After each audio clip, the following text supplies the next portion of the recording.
At first, there is darkness. You only hear heavy, ragged breathing and the dull thud of your own heart. Then, a wall appears before your eyes, not made of stone, but of flesh, muscle, and iron. Thousands of spears, 6 meters long, all pointing at a single spot, right at your chest. This is the Macedonian Phalanx, an engineering masterpiece of ancient warfare that Philip II designed and Alexander the Great used to grind the Persian Empire into dust.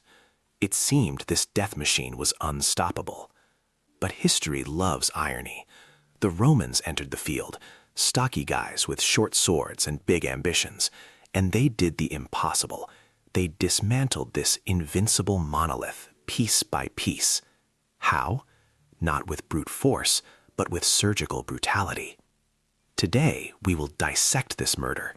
First, we'll break down the Phalanx, understand why armies fled for centuries at the mere sight of it, and where this armored monster had a soft underbelly. Then, we'll look inside the Roman legion, a modular system built for chaos, not for parades. And finally, we will follow the bloody tracks of 2 decisive battles, Cynoscephalae and Pydna. We will see how uneven ground, fog, and the instant reactions of simple commanders turned the legendary Phalanx into a pile of corpses. This isn't a story about heroes. This is a chronicle of how flexibility breaks raw power. Before Philip II, the Macedonian army was a bad joke, a gathering of shepherds in goatskins who scattered at the sight of serious Greek hoplites. Philip didn't just give them weapons, he broke them over his knee and rebuilt them. He turned war from a seasonal side hustle into hard labor that lasted all year round. The king looked at the endless baggage train dragging behind the army, wives, merchants, carts of wine, and ordered it all gone. Now every soldier carried everything on his own back: food, stakes for the camp, spare clothes. On forced marches, they were driven 50 kilometers a day, in rain, in snow, knee-deep in mud. Philip beat the individuality out of them, leaving only instinct, shoulder to shoulder, step in step. These were no longer people, they were bricks in a living wall. But the main innovation was what he put in their hands.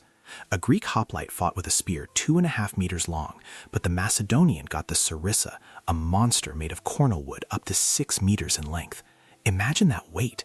You can't hold it with one hand, only 2. The shield hangs from your neck, covering your left shoulder, fingers gripping the shaft until they turn white. When the Phalanx lowered the sarissas, the first 5 rows created an impassable blockade. The enemy hadn't even reached the first soldier yet, and 5 spearheads were already looming in front of his nose, ready to pierce any armor. It was a steel hedgehog that you couldn't step on without puncturing your foot. Assaulting such a wall head-on was like jumping chest first onto a circular saw. And then came Philip's son, Alexander, and slammed the gas pedal to the floor. He dragged this machine across all of Asia, turning it into a religion of war. At Gaugamela, the Persians threw scythed chariots and tens of thousands of horsemen at the Phalanx, all for nothing. The Phalanx ground everything up. It became a symbol of absolute domination, a freight train with no brakes. If you stand on the tracks, you are finished. Your karate training, your expensive sword, and personal bravery do not matter. You will simply be smeared by physics and mass. Philip and Alexander taught this train to drive and conquer empires. But their heirs forgot one detail. A train is only good as long as there are smooth rails underneath it, and the Romans were already starting to dismantle the tracks. When the Phalanx goes on the attack, the scariest thing isn't the forest of pikes. The scariest thing is the sound. First, a quiet, distant hum. Then it gets closer. Boom, boom, boom. Thousands of boots, hobnailed with iron, hitting the ground in a single rhythm, and that hum reverberates in your stomach. In ideal conditions, on a flat field, this wasn't a battle, it was an execution. The Phalanx didn't fence, it crushed. 16 rows of sweaty, angry men pushed their backs against those standing in front, turning the formation into a giant hydraulic press. If you stood opposite with a sword, you were simply skewered on the sarissas like meat on a spit, and they stepped over your corpse without even slowing down. No heroism, pure physics and mass that broke the spines of any infantry risking a head-on collision. But this armored monster had glass legs. The Phalanx worked like a clock only as long as there was a billiard table under its feet. As soon as the ground became uneven, or a ravine or even thick bushes appeared, the magic vanished. The formation began to breathe, and gaps appeared between the shields. The sarissa, which a minute ago was a deadly weapon, instantly turned into a clumsy pole. It got tangled in branches, caught on neighbors, and made it hard to keep balance. The great death machine tripped over a simple stone. And at that moment, the monolithic wall turned into a crowd of terrified people frantically trying to hold 6-meter logs in their hands. Things were even worse if the enemy appeared where they weren't expected. A Phalangenite is a fighter with tunnel vision. He kills only what is directly in front of him. Turning this clumsy square 90 degrees in the heat of battle was a task bordering on fantasy. While commanders screamed orders, while the rear ranks tried to figure out where to go without breaking the formation, an eternity passed. From the flanks and rear, the Phalanx was as defenseless as a turtle without a shell. Anyone fast enough to run behind it saw not a wall of spears, but exposed necks and unprotected backs. It's like a steamroller. If you stand in its path, it will flatten you into a pancake, and the driver won't even notice. But this machine can't waltz. It can't turn sharply or jump over a pit. If you are agile enough to jump aside and hop into the cabin with a crowbar, all that power becomes a useless pile of iron. The Greeks were used to fighting by rules, where two steamrollers just drive toward each other. But the Romans weren't planning to play a fair game. Against the clumsy machine, they released a pack of hungry wolves onto the field. If the Macedonian phalanx was a monolithic concrete slab, the Roman legion was a steel chain, flexible, heavy, and deadly. The Romans took the field not as a solid wall, but in a checkerboard pattern. This was called the manipular formation. Between the units, there were gaping holes that looked like suicide to any classic Greek strategist. But these weren't holes, they were technical airlocks.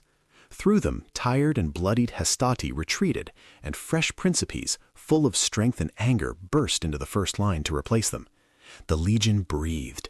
It could change shape right under fire, letting enemy chariots pass through, or dragging reckless daredevils into pockets where they were immediately chopped to pieces from all sides. This modular system didn't care about the terrain.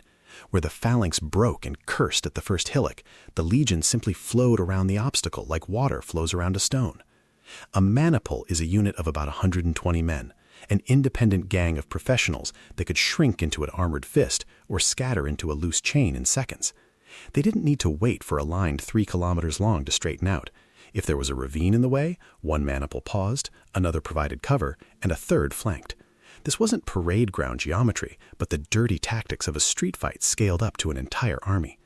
But the legion's scariest secret wasn't the formation, but the right to decide. In the phalanx, only the king thinks, everyone else is just muscle. In the legion, the brain was distributed throughout the body. The centurion, a grim veteran with scars on his face and a vine staff in his hand, didn't wait for a courier from headquarters 3 kilometers away. If he saw the enemy's flank open up, he didn't ask for commission. He whistled to his guys and attacked. While the Macedonian general tried to turn his clumsy machine, a dozen Roman centurions were already making 10 correct decisions right on the spot. This is the difference between a sluggish corporation, where every piece of paper goes through the board of directors, and a special forces group, where the commander on the ground solves the problem here and now. The Roman army was a network of autonomous predators, and this pack always reacted faster than the one big but dumb head of the phalanx. Imagine a legionary in the morning twilight.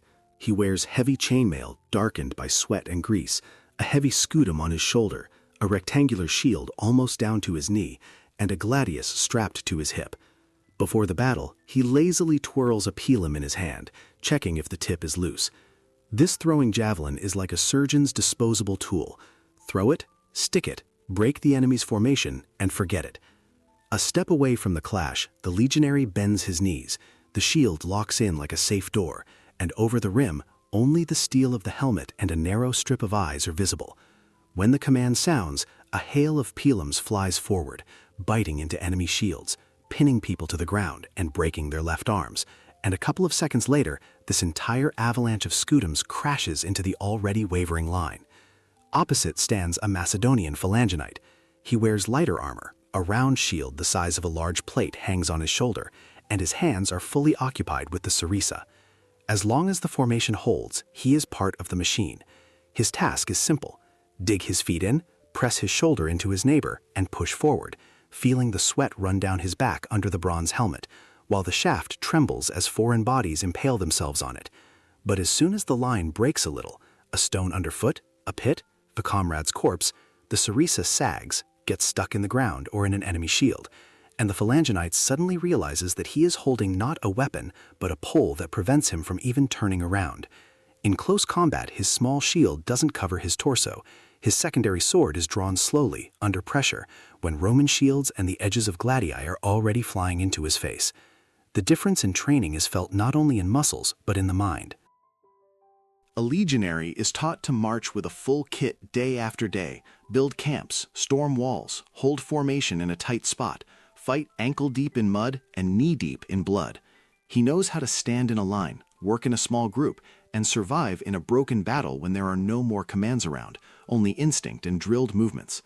A phalangite is trained for years to do one thing: hold the formation, keep the step, hold the Sarissa.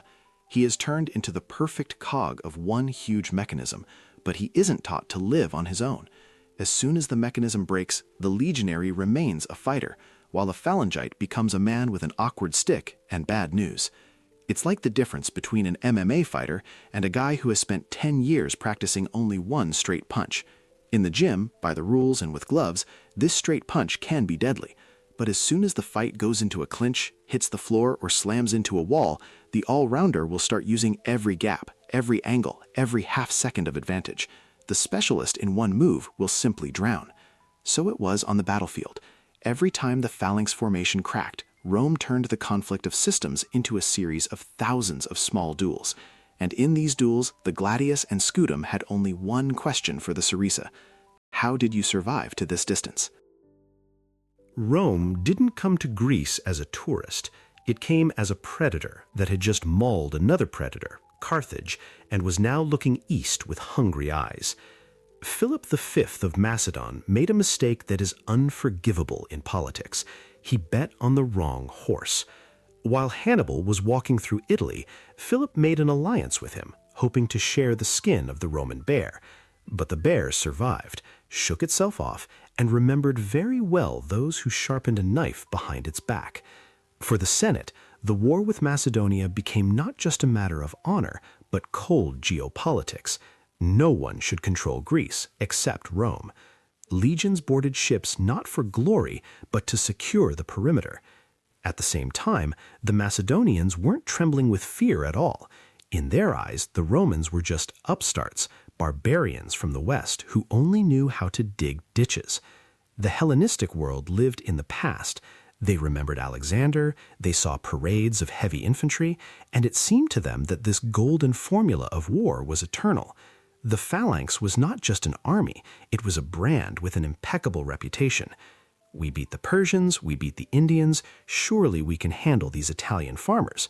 That's roughly how they reasoned at Philip's court. This arrogance became their first defeat, even before the battle began.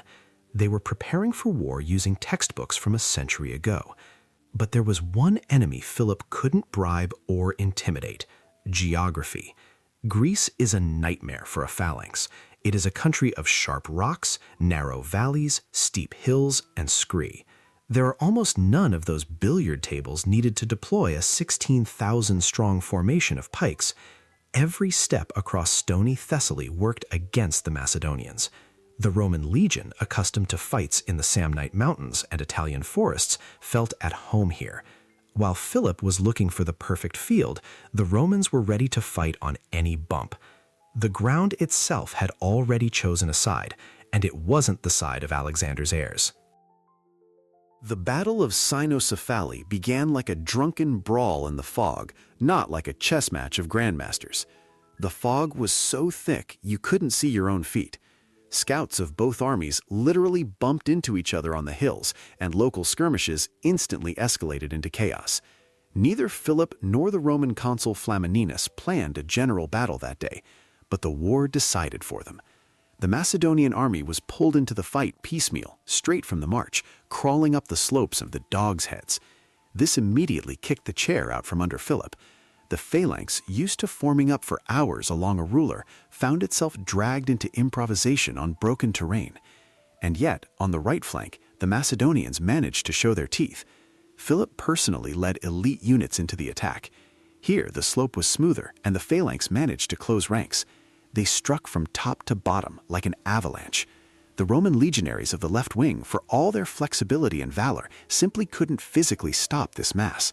They were swept away, pressed into the mud, pierced by Ceresis. It was a moment of triumph for the old school. Even in imperfect conditions, if the Phalanx managed to gain momentum and set the spears, it ground the legion into mincemeat. The Romans backed away, and it seemed the legend of invincibility would be confirmed in blood once again. But while Philip's right wing was crushing everything in its path, the left wing was just climbing the ridge of the hill. It was a pathetic sight. Soldiers walked in columns, out of breath, with heavy Cereses on their shoulders, trying to find their place in a formation that didn't exist yet. Instead of a monolithic wall, the Romans saw scattered bunches of men who hadn't even had time to lower their pikes. Flamininus instantly understood. This isn't an army. These are targets. He threw elephants and fresh maniples of this chaos. The impact was terrible. Macedonians were knocked off their feet, trampled, chopped down before they even realized the battle had started. The left flank simply evaporated. And at this moment, while Rome's left flank was crumbling under the pressure of the Macedonian elite, one of the junior commanders on the other, winning flank, did something that contradicted all orders and instincts. He was taught to pursue the enemy, chase, finish off. But instead of looking forward at the fleeing men, he looked back. He saw not just his triumph, he saw the big picture of the battle. Back there in the rear, his comrades were still dying under that very phalanx considered broken. And this military tribune, whose name history has not preserved, made a decision that would have cost him his head in case of failure. He stopped the chase. He turned 20 maniples around, about 2,000 fighters, and hit the Macedonians in the back. It was the end.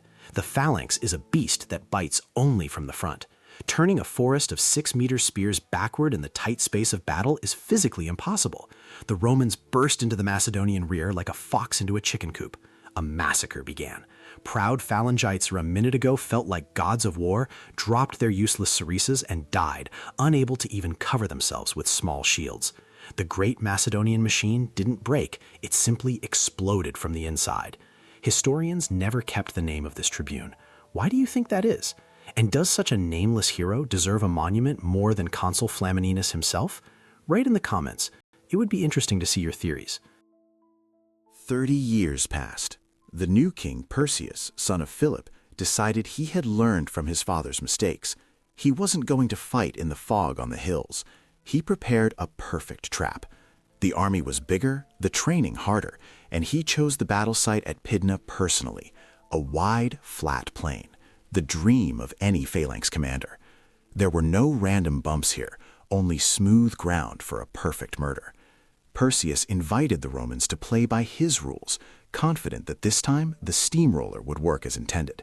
The Roman consul, Aemilius Pallas, an old and wise wolf, accepted the challenge, although his officers were nervous. He knew what he was doing. The beginning of the battle was such that the Roman veterans' hair turned gray.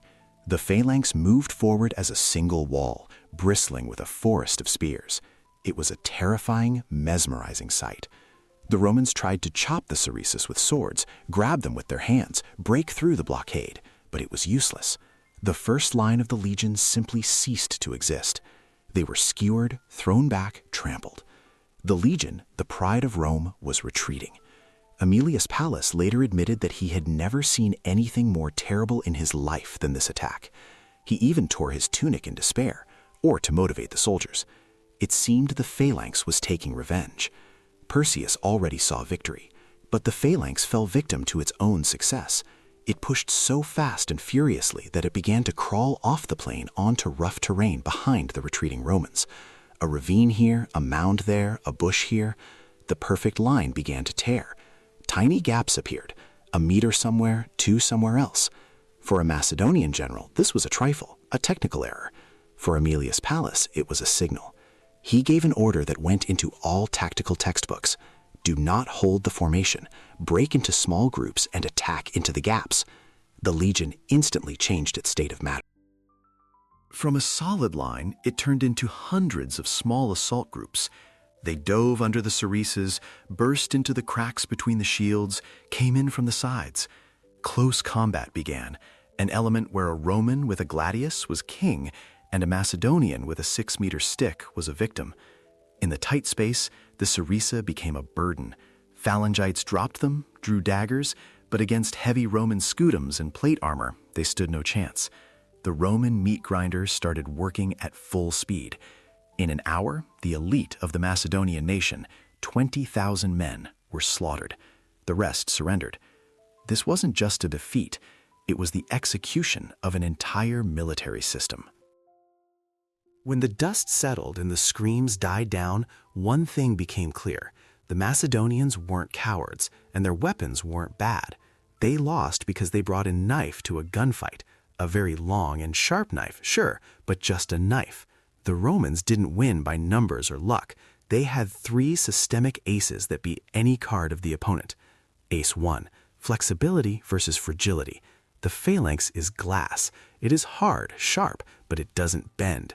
On impact, it either cuts or shatters into shards. The Legion is leather and steel.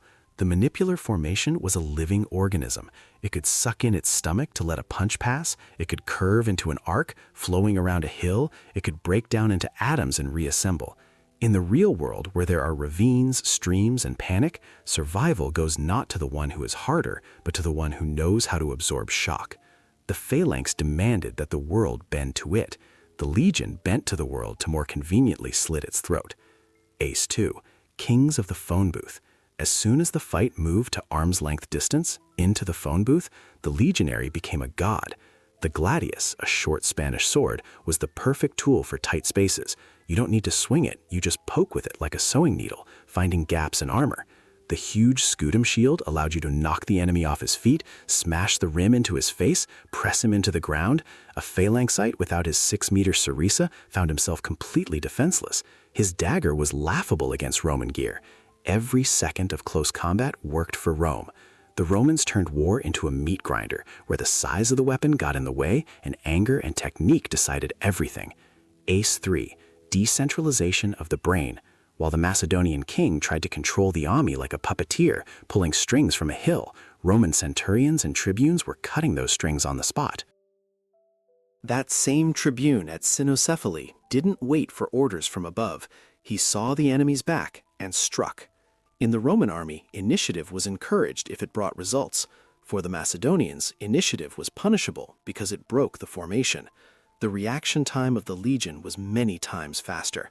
While the signal traveled through the nervous system of the Phalanx, the Romans were already changing reality on the battlefield.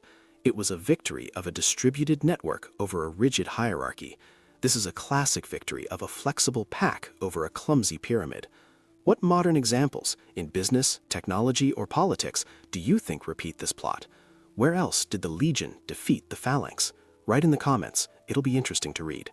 The system that learned from its scars, Rome, devoured the system that prayed to its past victories, Macedonia. Don't get me wrong, the Phalanx wasn't a mistake of history. In its ideal world, on a flat field, under a clear sun, face to face, it was perfection. If war were an Olympic sport with clear rules and judges, the Macedonians would have taken gold for centuries. It was a masterpiece of engineering thought brought to the absolute. But the absolute is fragile.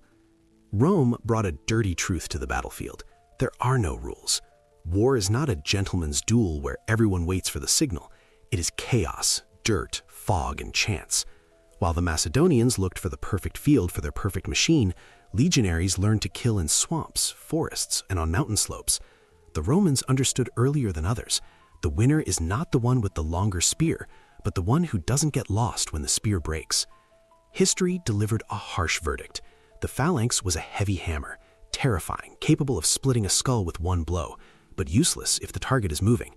The Legion became water that finds any crack, flows into any gap, and destroys stone from the inside with pressure. At Cynocephalae and at Pydna, the ancient world learned a lesson written in the blood of 40,000 Macedonians. Survival goes not to the one who hits harder, but the one who changes faster.